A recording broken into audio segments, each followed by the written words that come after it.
What's up, Tesla nerds? I'm going to do my best here on the ownership of my Nerd 3, my Model 3, at being positive. So we're not off to a good start. In all seriousness, I'm going to work on this car like I do other cars. I have a GT3 RS, if you're new here. I have a modified E92 M3. I have a Porsche Cayman GT4. I've owned a bunch of other cars, GT350. I've owned GT3, 911 Carrera, Audi S4. I've owned a bunch of different cars in my life. And so I'm coming at this or approaching this Model 3 much like I would as a GT350 or some other, other performance type car. The difference is that those cars already look good.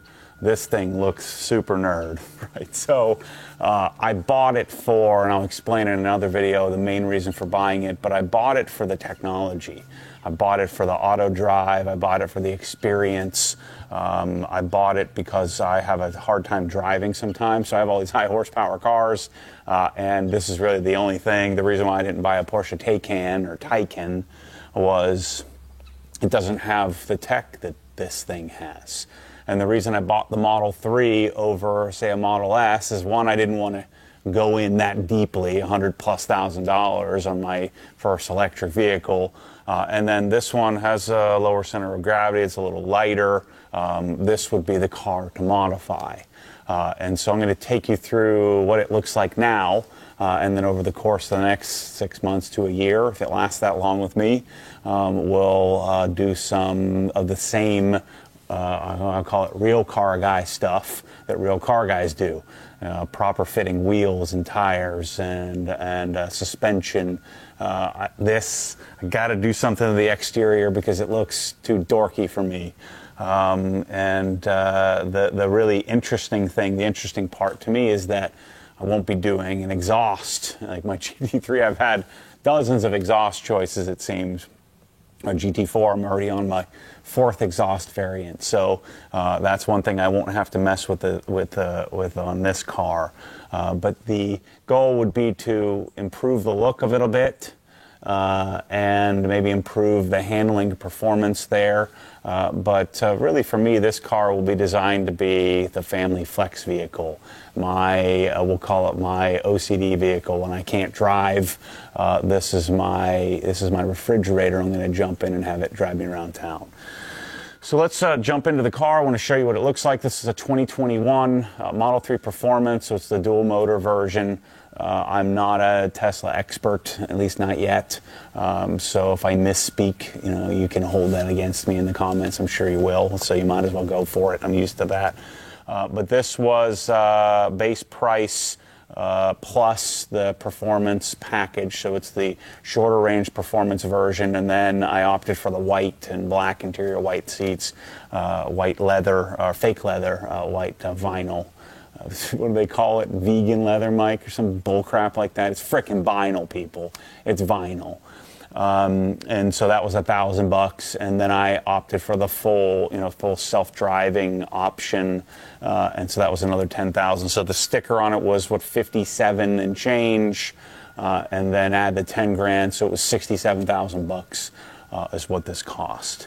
And I went into this with, I don't want to say low expectations, but I didn't go into this with the same expectation I would get from or have from purchasing a Porsche. I mean, the purchasing experience was fantastic, way better than any other dealership-based option. I paid $100. My wife was sitting next to me. I said, I just bought a Tesla. She says, were you going to ask? I said, well, no. But I only put $100 down. And so you put $100 down, you get an email like 30 seconds later. I took a snapshot of my driver's license and took a screenshot of my insurance card, uploaded those, fill out a little bit of information.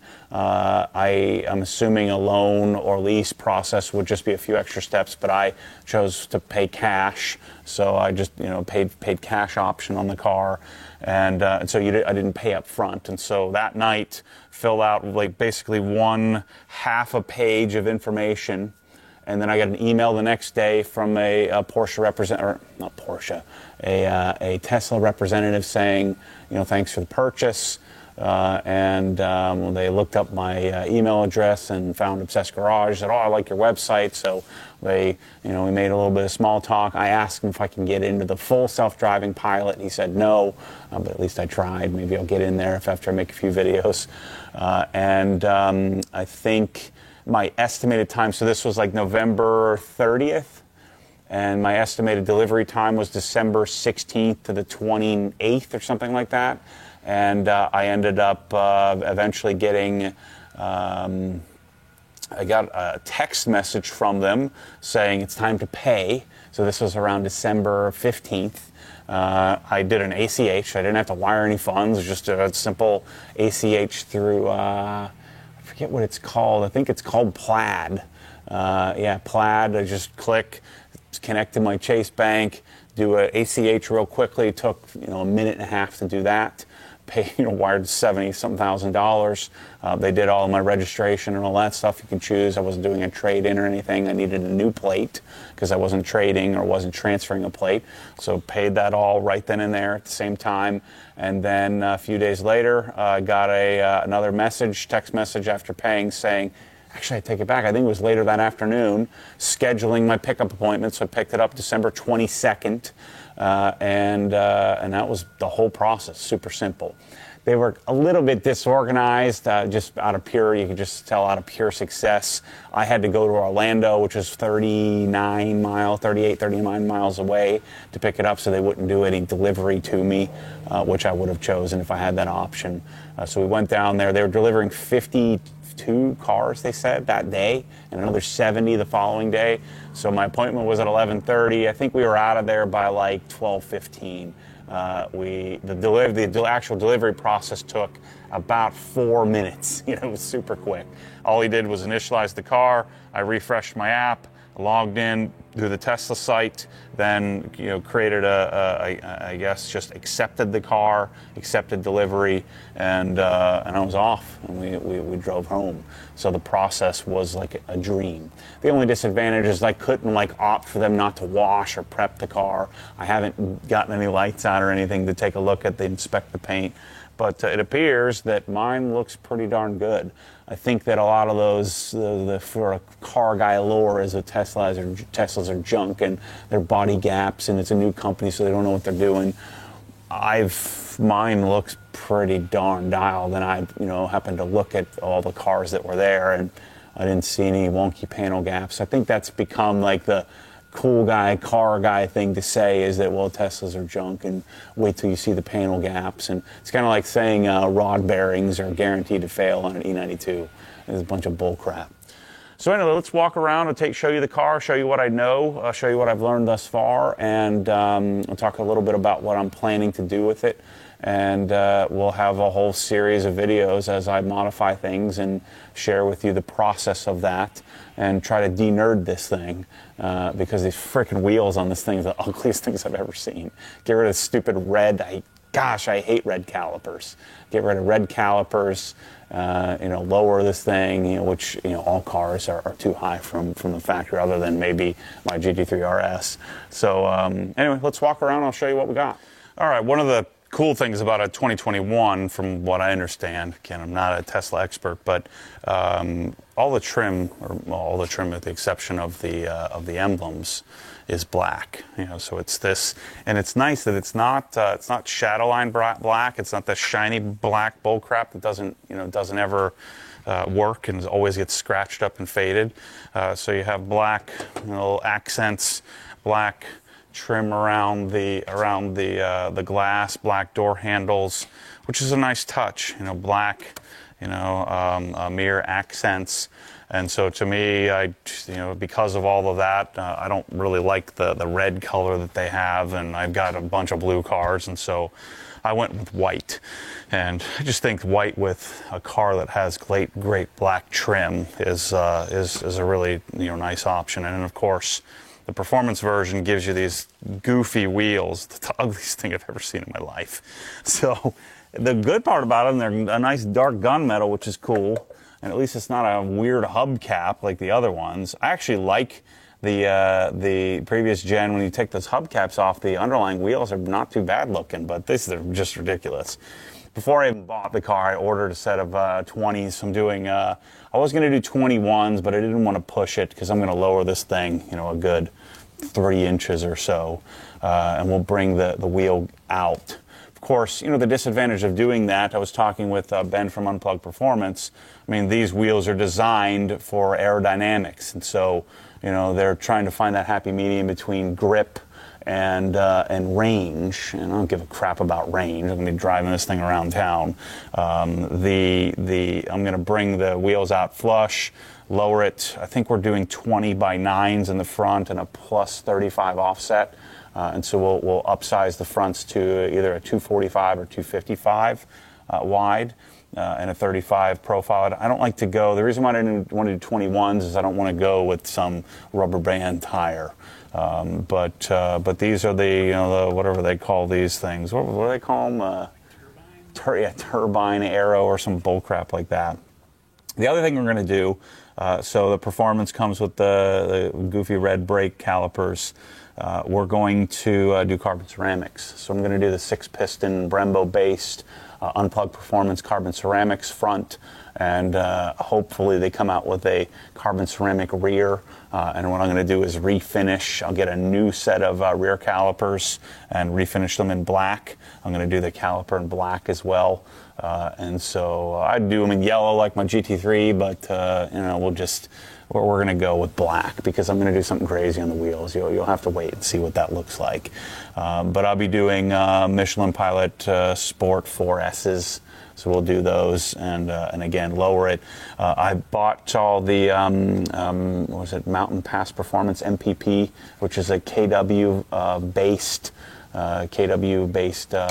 shock, and then their springs, which I'm not sure where they're getting the springs from. I don't know if it's Hyperco or Eibach, but the full coilovers and every suspension part they make, as well as doing Unplugged Performance. I'll be doing their sway bars as well. So front of the car looks pretty good, other than from a paint perspective.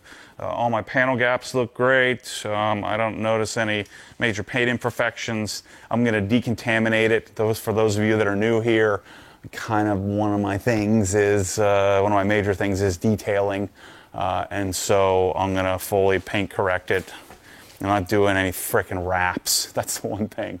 I try to watch Tesla videos, and it drives me crazy about everybody's top 5 things to do is to wrap the car. Stop wrapping stuff, people. Just buy the car in the color you want, or don't frickin' do it. Wraps are stupid. Plus, wraps scratch like crazy, and they don't offer any protection, so what's the point? And this is a $30,000 car base, so to me, to spend $7,500 or $8,000 to do paint protection film all over it, it's just not going to happen. I'm not doing it on this thing. But I will polish it, and we'll do Crystal Serum Light, Gtechniq Crystal Serum Light, and XOV4 on this, just to make it easier to wash. I'll probably pull the emblems off, and then I'm trying to find something to do with this goofy front bumper. And I think it almost looks better with a plate frame on it. I don't like any of the front bumpers. I don't love the Unplugged Performance version of the front bumper. Plus, this white pearl is going to be super hard to match. And so I found this rendering and on just searching Google Images. And so I bought the full Artisan Spirits package. One of the problems with doing any kind of lip, body kit type stuff on any car is fit. So IND is going to, the only difficulty is paint match. I mean, you can even see that this, I'm just noticing now that the paint doesn't match on the sensors in the front here.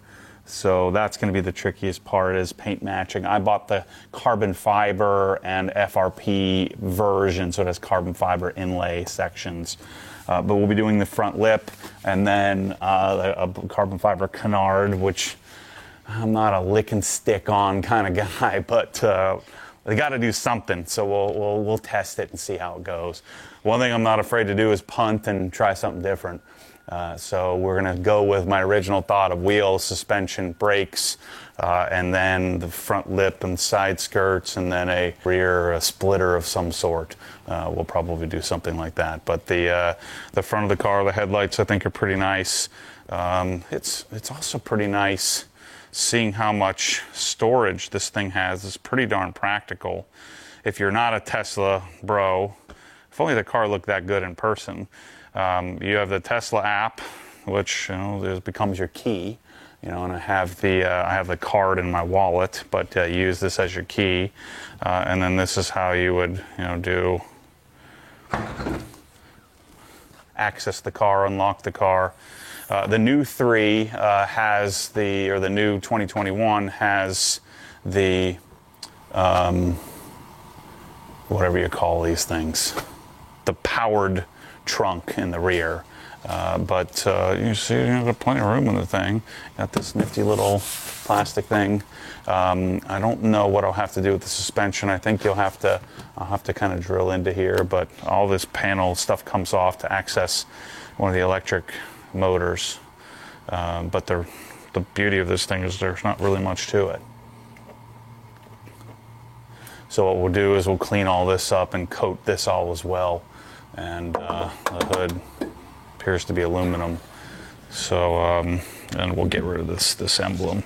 The good news is I don't think, they just stick this emblem on, so it'll come off nice and easily. And we'll eliminate that. So this is kind of cool. I didn't realize it had this. I just bought like a $1,000 rear lip spoiler from Artisan Spears. I don't know what it costs, but I didn't realize that the 2021 comes with this nice matte carbon little lip spoiler in the back. We'll do a splitter on the back as well. And then, of course, the 2021 has the powered lift gate here. I don't really love that. I'd rather just be in control. But one of the other nice things about these cars, there's so much storage in them. I mean, this tub has plenty of room. I never actually took this stuff out of here. Ooh, you get a little plate frame. That won't be ever going on my car. Look, it's all wonky. Get rid of that. Your front plate holder, which I live in a real estate, so I don't need that front plate nerd crap. But yeah, the trunk, plenty of room. I guess, I'm assuming the seats fold down, I would think. I haven't figured that out yet. I don't plan on hauling 2x4s. I have a Raptor. It was kind of fun going to pick up a Model 3 and a Raptor, V8, Gen 1 Raptor. It was kind of fun getting but there were a lot of pickup trucks there picking up stuff. But this little cubby here is pretty nice. I mean, the interior, I'm really surprised. The interior fit and finish is really nice. And as Mike and I are walking around here and I'm starting to notice things, I see, why people would get kind of bent out of shape. I'm a very particular person, but I didn't buy this for fit and finish. I bought this with low expectations. I bought this to be a utility, and I bought it to see if I could de-nerd it a little bit, make it a little cooler looking. But I do notice, I'm sure we're going to find a bunch of paint and stuff, but hopefully we can clean it up. There's a little bubble here. I also noticed the front door is a little cocked. We just found a second ago. But again, I think the fit and finish is fine. Really not any different than the Fords I've owned. Like my Ford Raptor had to have the front fender repainted. I don't want Tesla. I don't want any dealership. I don't want any manufacturer fixing stuff. I'd rather be in control of that, take it to my own body shop, fix my own stuff, is what I'd rather do. We'll be tinting the windows. My guy, Martin from Alligator Window Tint, uses XPEL. I wish that he used Lumar, but anyway, the XPEL is okay. And so we'll be doing that. I just bought a Seasucker mount, so I could put my fancy mountain bike on top and look really nerdy. Real granola. Go help lighten me up a little bit. The purpose of this car is to get me out of my 10-mile radius that I've been, actually 3-mile radius that I've been stuck to because of my crazy. So let me show you the inside. That's really what these things are kind of all about. I haven't figured out quite the right way to I'm always doing the two-handed deal, but I think you're supposed to put your thumb in here and grab it. It's kind of stupid. I don't love it. So you got to get used to doing that. And then the doors for the kids don't really shut all that well. But other than that, it seems to be pretty decent. So you go like this. Maybe they're just not flexible enough in my wrist to do that. But these are, I don't know, I think they're like Delrin or something like that now. I don't know. They feel pretty solid. A little wiggle, but not too bad. But check out the interior, man. These things are nice. I was really surprised. I was expecting to hate it. Do this better with my right hand. I think two hands is better. I feel like I do too much fingering of the paint there. So the interior, I really like it. I wish they would do leather, but I got the white interior just for the fun of it. But I think the main reason why I chose the white, even though we could have modified this, was I didn't want that goofy bamboo looking finish here. So I like the black and white look. The steering wheel's nice. It's pretty. It's got some heft to it. I love the cleanliness of the car. I know a bunch of people say they don't like the touchscreen. I think it's freaking fantastic. We just did an update yesterday, so it's changed the size and look of it. But in general, the operation is very iPad-like. You have full control over doing basically whatever you want. It's freaking awesome. And then you can connect to I have my Spotify account connected. I have other where is the entertainment stuff? Here it is. So connected Netflix and all that. It's pretty cool that you can sit and park the car and watch whatever you want. Of course, you take my iPhone, plug it, or just set it here and charge it wirelessly. I like that it has a aluminum look pedals. The floor mats are pretty nice. The center console's nice. I don't freaking store crap in my car, so I don't feel the need to have a bunch of junk everywhere and fill all the stuff. I wish cars didn't have cup holders, but if you were a pack rat and wanted to keep a bunch of crap, you have plenty of space to store. I mean, look at the giant hole. You could fit all kinds of junk in there. And then the glove box also, you have to press the electronic button. I haven't even looked at any of this stuff yet. But yeah, it's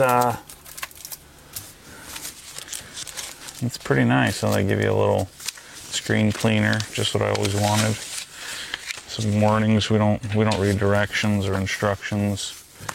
Having this stuff, roadside assistance, safety information. Interior wise, I think the only thing to do is to connect a USB drive. So I think I bought it from Pure Tesla. My friend Tony told me to order that. He's my Tesla go-to guy. Where I plug it in here somewhere to,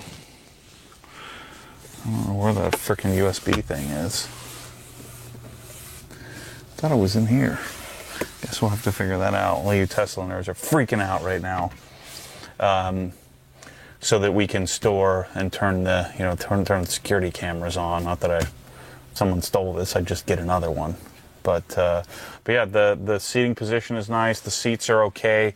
I found myself, they're a little bit too cushiony.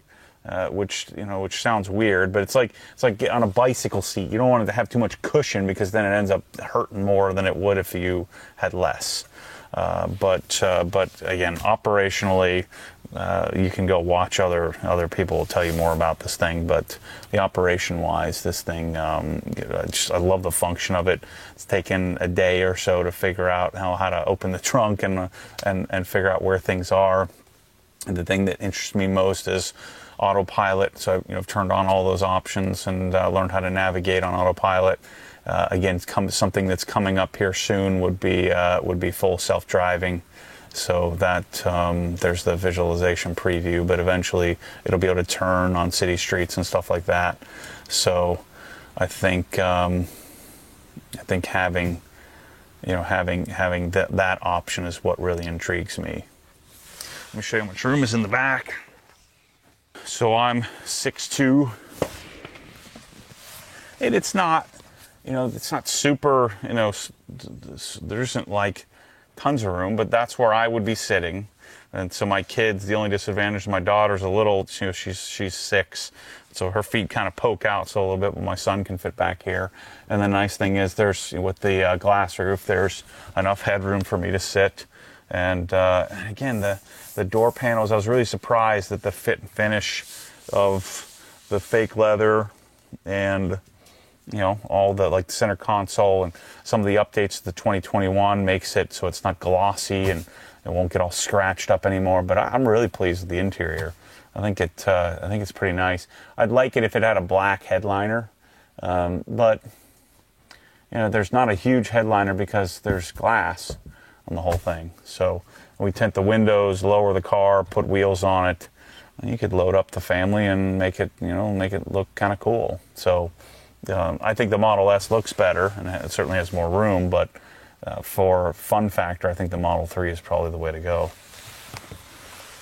So yeah, I think we're off to a good start. Other than noticing a little bit of this alignment on the one door, the paint looks pretty good. I don't notice anything glaring where that's going to be problematic. We'll do a whole series on how to protect it, correct and protect the thing. But I think we're off to a good start. I think the car certainly has some potential to look pretty cool, I think. And so we'll try to de-nerd it a little bit. And then the technology is what this thing's all about, which I think is really awesome. So I'm excited to experience that and just have it as another family vehicle. I think the likelihood of this being my car is pretty slim. I think my wife's going to steal it from me. She's been jumping in it every time she can get her hands on it. We also have we're moving, so I'm moving to a new house, and so I've been using the regular charger just plugged into the wall. So this has been sufficient, just plugging in overnight. And we finally got to my first full charge here, which is like a 90% charge. But yeah, I just plug this into a 20 amp circuit or 15 amp circuit, and you get 12 amps of charge capability, and it seems to do the job. But it will be nice to have a wall charger to charge it in 3-4 hours, something like that. But yeah, I think the car is going to be cool when we get it set up. And it is nice to not have to do anything crazy to modify it. Just a few fun things to make it look and perform hopefully a little bit better, not be a detriment to it. But yeah, the Tesla is probably here to stay for a little while anyway, and we'll see how it goes. This is not a giveaway car, at least that's not the intention. So don't get your hopes up if you're a Tesla nerd and you want one. And anyway, stay tuned for a full series of how I deal with this thing as a self-professed car guy. Thanks for watching. If you're new here, you know the drill. I'm not going to say it. I'll catch you soon.